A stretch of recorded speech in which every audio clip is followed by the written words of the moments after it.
All right, welcome back to the Buffalo Plus channel. This video presented by Connors and Ferris, Mike Catalana, Dan Fates. I am Jenna Cottrell. We're talking the Bills roster and some moves made today. Please be sure to like, comment, and subscribe to the channel if you enjoy our content. All right, gentlemen, let's break it down. First and foremost, Von Miller will continue to be on the PUP list, the physically unable to perform list.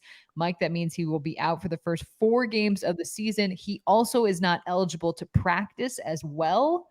What do you make of this move? Because I think we all kind of thought Vaughn is really almost right there. I think you're right, Jenna. I think he is right there. And I think if this was coming back on week 15 and getting yourself ready for the playoffs, Von Miller would be in uniform and getting ready to play. But it's not. It's week 1. And while we are all jacked up to see that first game against Aaron Rodgers and then, the other games and then the Dolphins, the first 4 is great. It does make sense. It's like you got to eat your vegetables here, right? You're doing the good thing before you have your dessert. Like in this case, they just got to take their medicine a little bit. They need Von for when they need Von. You need him every week, but you really need him later. It's tough to not see him on the field because he was so important to their defense a year ago. But Dan, in the long term, it makes a lot of sense to do this with him. Yeah, this seems like the MO also of the Bills to protect the player for the most part from themselves. We saw this last year with Trey White. We all kind of thought, maybe he's come back. Somebody called an ACL an oil change and thought that like they would be back in no time. I don't know. Idiot. Yeah, idiot. And if we're looking off screen right now, we're recording this at 4:45. The Bills still haven't made their official moves yet, so we are kind of tracking this as it comes along. And as it comes to Von, I think this is just like you said, Mike. He's 34 years old. It's his second ACL tear. While I think Von Miller is a freak of nature and could come back and play and maybe only miss a game or two, I think that there's enough depth. You signed Leonard Floyd for a spot like this where he can provide that veteran professional pass rusher in his absence and then be working Batman and Robin with Von. So again, I think we were all, Brandon Beane said on Saturday, he's trending up. All these things come in the right direction, but you're kind of protecting the player from himself. I feel like I actually thought that he would be on the active roster. Same. Just going off of what Brandon Beane said in that preseason finale game. He's trending in the right direction. But I will say it is such a grand pop reference by Catalana of like, you got to eat your vegetables first before you have the ice cream. Like, it's true. You need to make sure that he's in a spot. And I think if he was the one making the decision, he would want to be out there. But I think it is smart.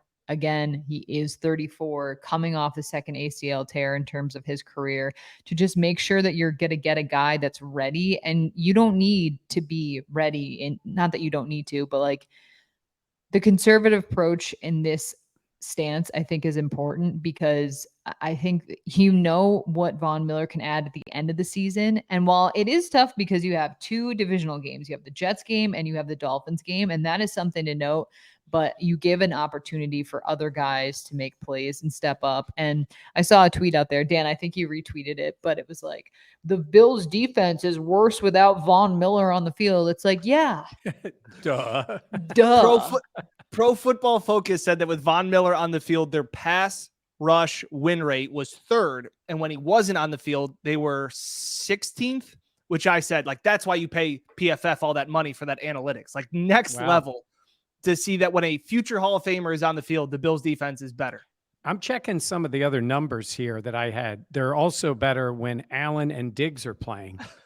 So we could mark those down. That's good. So the really good players are really good. So that's fantastic. You know what I was laughing about? The list is called the physically unable to perform list.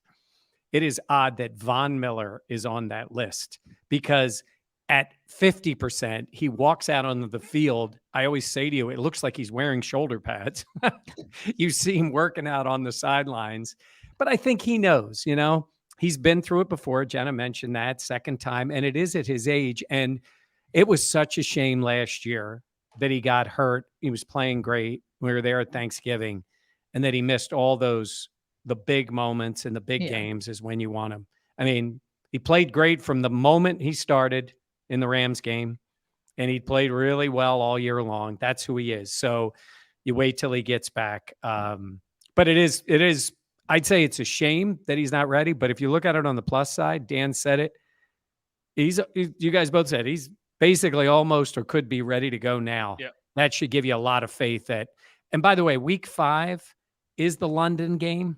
Yeah. That's when he can start practicing. My 2 cents here. I don't know if the first time he plays is getting him on a plane, flying him over for a weird week in London and then playing. But even if that's the case, and that's against a really good team too. I mean, the Jags can play. Yeah. But it might be the week after that when they come home. Sunday night. Yeah, Sunday night against the Giants, right? Is that the Giants? Yeah. Yeah. Yeah. Which speaking of the Giants, the Bills making a trade today. Nice transition, Jenna. Look at that. Catalana set me up. Hat tip. No, but Boogie Basham heading to the Giants, reuniting with Joe Shane and Brian Dable. I thought Boogie had a pretty nice preseason. And Dan, I'm not shocked because the Bills had so much depth on the defensive line, but a move that we kind of, not to say we weren't expecting, but I think we thought it would be Epinesa. Yeah.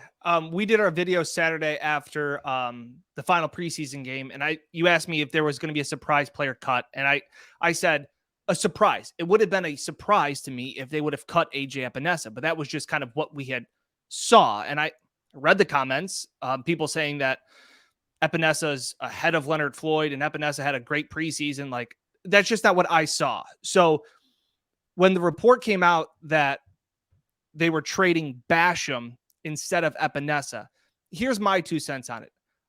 Jeremy Fowler reporting that the Bills took calls and trade requests for both Epinesa and Basham. And I think that's an important distinction because I think that the Bills maybe saw them as a surplus of the same thing.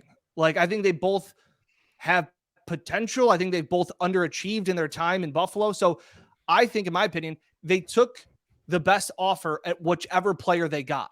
So this thought that Epinesa just straight up beat out Basham, I don't think is 100% accurate. I think that if they got an offer for Epinesa that was swapping picks in the 4th round or a 5th round or just a straight up 6th round pick, I think they would have taken it. I think that the Giants an extra year of control. Boogie has 2 years left on his contract. AJ only has 1, and maybe they like his size a little better than Epinesa. So I think they took calls from both sides. I think they wanted to move one of them because of the surplus. We all think that reports are that Kingsley Jonathan is going to make the roster, kind of fill in that spot. But I don't think it's as easy to say cut and dry that Epinesa was ahead of Basham, so they traded Basham. I think it was a circumstance of both were there and they were going to take whichever they could get more for. And in this case, swapping picks in the 5th round was more than what they could get for Epinesa. Yeah, I agree with a lot of what Dan's saying there. The other part I wanted to add into that is, that contract thing with the year of control can work either way. Yep. If the guy's playing well, you want that year of the other control. If he's not, you say to yourself, well, guess what? A year from now, you clear the books. Both guys are off the books. Epinesa's got a chance now. He keeps surviving in this case, and he has a role in the rotation on the D-line. Early in the year, he'll probably get more snaps as they bring, before they bring Vaughn back just into the rotation. But it is interesting. And I think the next part of this is, this is a Brandon Beane podcast, Brandon Beane channel. We think he's done amazing things. But Jenna, a year ago, they got rid of a 2nd-round pick for a 5th rounder, Cody Ford. Mm-hmm. They still have offensive line issues. Now you're getting rid of another 2nd-rounder for maybe an exchange of picks. I get why they did it, but it's not a good look. 2 years in a row to getting rid of 2nd-round picks with time left on their contracts. Yeah, especially when you like, look, this roster is really good, and like, it's not a given that draft picks will make it, but if they're 2nd-round draft picks, they should be. These are guys that the Bills put a lot of draft stock into, and that's the thing that really is concerning. These are higher picks. It's not like guys that are, 6th and 7th rounders. That's one thing. Okay, I mean, again, what would really be the value with them? But at the same point, I just feel like it's a bit of, maybe indictment is too strong, but it's a bit telling, the fact that, Dan, I mean, they've had to go out and make these trades because these guys weren't what they needed or wanted, or didn't have the ability to be what they thought they were. And that's the point where I'm like, that to me is interesting. I will say I give them credit for, cutting ties with some of these guys that they know really aren't going to work. But at the same point, I mean, not every swing you take is going to be a home run, but some of these guys earlier on, you just have higher expectations for. It's just how it works. Higher expectations. And to Mike's point, this isn't a team that you have time to develop players. Like, it's tough to develop and be a championship caliber team. And one last point on AJ Epinesa. I think I've been critical of him this training camp. I just haven't seen a lot from him. And for people in the comments that said, well, Dan, it wasn't that long ago that Sean McDermott said he was going to be a pivotal point of this defense. It goes back to what I always say about, like, actions speak louder than words. And I heard a lot of the Bills love Devin Singletary. They love Devin Singletary.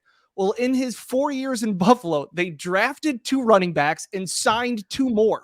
And then when his contract came up, they didn't re-sign him. So how much did they love Devin Singletary when they were constantly bringing in people with glass half full will say competition.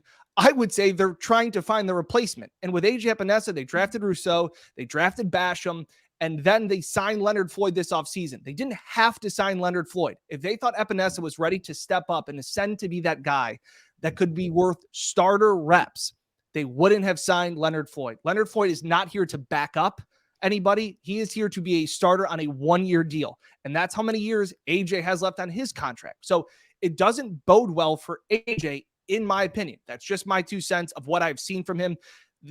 Honestly, a little bit to me, AJ kind of seems to me like a situation of Kyer Elam, where they're trying to fit a square peg into a round hole, or they've kind of they've mismanaged him. Remember, he comes out the COVID year and they have him lose all this weight, but they want him to be a power bull rusher. And that didn't work. So then he had to rechange and retool his body. So that's my 2 cents on Epinesa. I hope I'm proven wrong. I hope AJ comes out and has a great season. That's just my sense of what I've seen about actions speak louder than words with the Bills and AJ. Jenna, I just wanted to say real quick, Dan always puts in more than 2 cents. Let's be honest. Okay. You get a dollar. Yeah. And 2, I'm going to have a hot take for you. Interesting. Wait. Let me get the banner for you. Where's the banner? Okay, I have a hot take. And I am no reason other than maybe just to throw it out there. AJ Epinesa could end up signing a new deal with this team. Interesting. At the end of the year. Go on. They're clearing up some space with some other guys. Now Basham is gone. And look, I think Leonard Floyd's going to be really good. He may also be one of those guys who's really good and plays himself into something bigger, some other place. And Vaughn will be 35. Just a feeling. They like him. I don't. They like but him I think, enough. No, I agree. Like him. I agree with Dan. It's very much the shades of Tremaine and Devin Singletary. Oh yeah, but time out here a second. Tremaine priced himself out, and they knew it was going to happen. And Chicago gave him the money. Devin Singletary was, I said to you guys, was exactly the same every year as who he was. And you're right. They did always try to get more explosive and better. But at the same time, also, nobody ever beat him out. So he was the Dane Jackson of the defense, right? Of the offense. He's a good player, and they put him out there. But in this case, but that's also a testament on the draft picks that Dean spent. I'm not disagreeing with you. I'm saying, yes. I mean, the drafts haven't been great. Not been great. I don't know, Jim. I mean, look at Elam right now. I really thought he would get traded. I guess that can happen. I wouldn't trade a guy year 2 in his physical ability as a corner in this league. But he's in a weird spot, though.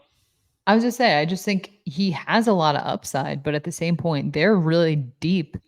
And I mean, him being the third guy in terms of behind Christian and Benford, behind Dane Jackson, you could make the case for him. You could get a big return back. You could get another player that somebody else has excess, whether that's on the O-line or the linebacker position. So, yeah, it's interesting. But again, I'm going to say it's not really nitpicking. I mean, Osiris looks like a player. Yeah. That's great for them. Yep. And Greg Rousseau looks like he can play in this league. He's Mhm. maintained that spot opposite Vaughn. But yeah, I gotta head out. I'm daddy duty for 2 baby girls today. So thoughts and prayers for me getting dinner and bedtime all by myself. One last thing before I go. I know you guys want to continue this video. DeMar Hamlin appears to make the 53-man roster. Phenomenal.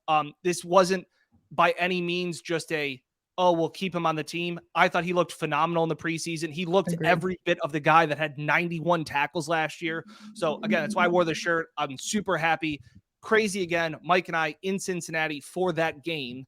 The fact that we're sitting here 8 months later and the fact that he's back on the 53-man roster is a massive, massive win for football, for science and medicine and everything about that. So that's just what I wanted to say before I left. all right. Go take Love care it, of Dan. the kids, girl dad. There he goes. I think he's gone. I'm with him on DeMar. You know what's funny about it, though, Jenna? I mean, I'm in our newsroom. I'm in our beautiful, soon to be beautiful new podcast studio. So we got a little time before it's done. And they were making a pretty big deal about it. And not that I don't think it's a big deal, but Jenna, you and I have been there. Dan's been there. It's like, DeMar has been on the team. Like, Yeah. it is still a great accomplishment, but he's played really well. And he has certainly been one of the top 4 safeties the whole time. I agree. I mean, I didn't know what to expect with him coming back, because I didn't know, but all the experience that he got last year, it definitely seems like that really sunk in. And maybe it's the opportunity for him to be back out there. But I totally agree with Dan in terms of a guy that you really notice. I mean, I noticed him more so maybe than you could even say like a Taylor Rapp. Like, I just think that he made some really nice plays, and it's great to see. I mean, yeah, those are reports of him making the 53-man roster. I think I expected him to, just because of what he means to the team. Yeah.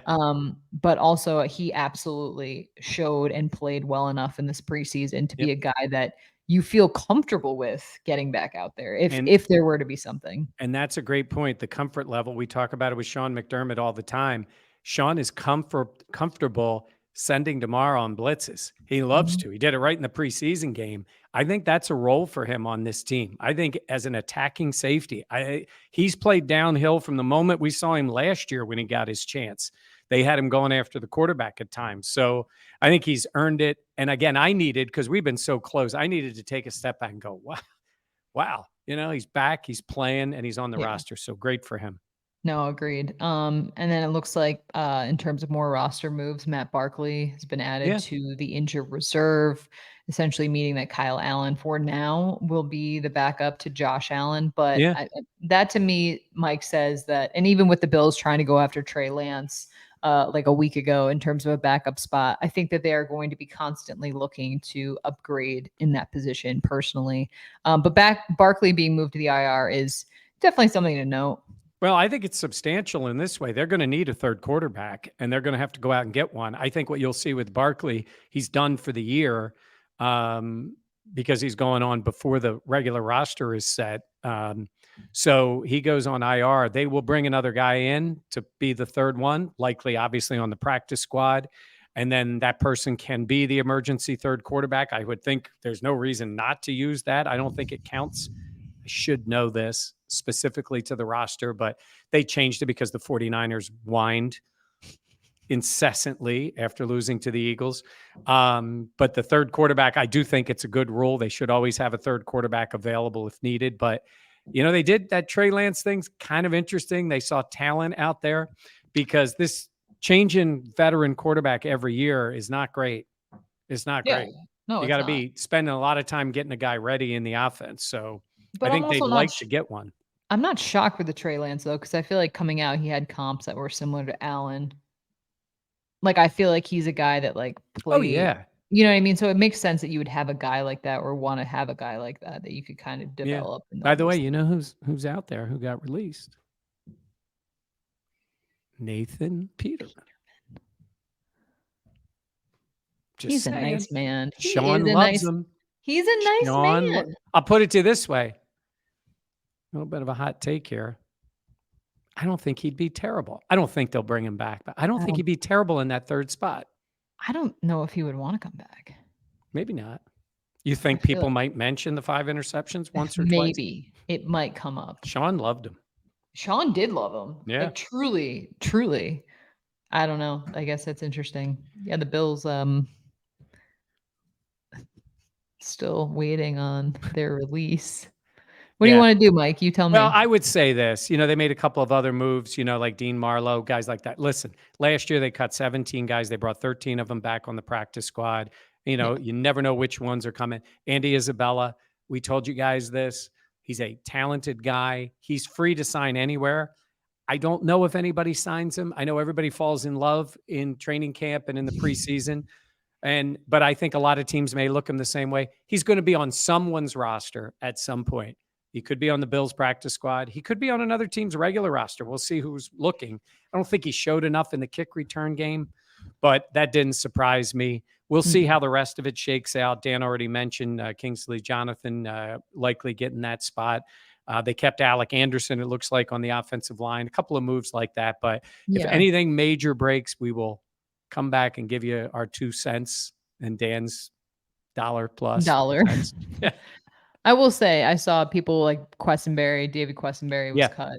And I think that's a guy that he's a guy that's been in the league. Like he can sign wherever or he can be brought back. He doesn't go on waivers. So I mean, they're going to be out looking. And I think the I'm not Bills saying are it's a given he comes back, but I get why you would want to cut an older guy as opposed to younger players. And there's somebody may sign him, whatever. I think the Bills are on the lookout for offensive tackle depth. And I think they're on the lookout for linebacker depth or somebody that can push.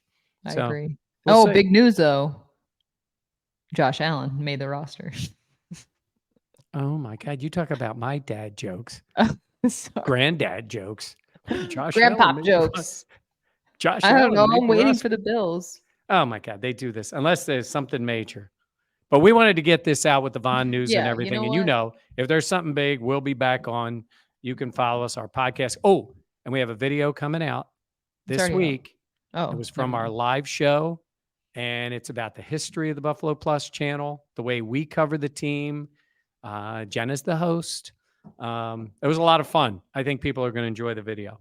Yeah, it was. It was definitely a little bit different too. So it was cool to record in front of so many people, friends, family there, fans. It was cool. 15, 20,000, I think. Fans. Just a little shy of that. Okay. But yeah, we'll have that video coming up later on to this week, I should say, for Mike and for Dan, who's on dad duty. I am Jenna. Please be sure to like, comment, and subscribe. A thank you to Connors and Ferris for sponsoring this video and the channel. That's all the time we have on Buffalo Plus, but please be sure to check back in later on the week. We are always talking Bills. Thanks for watching.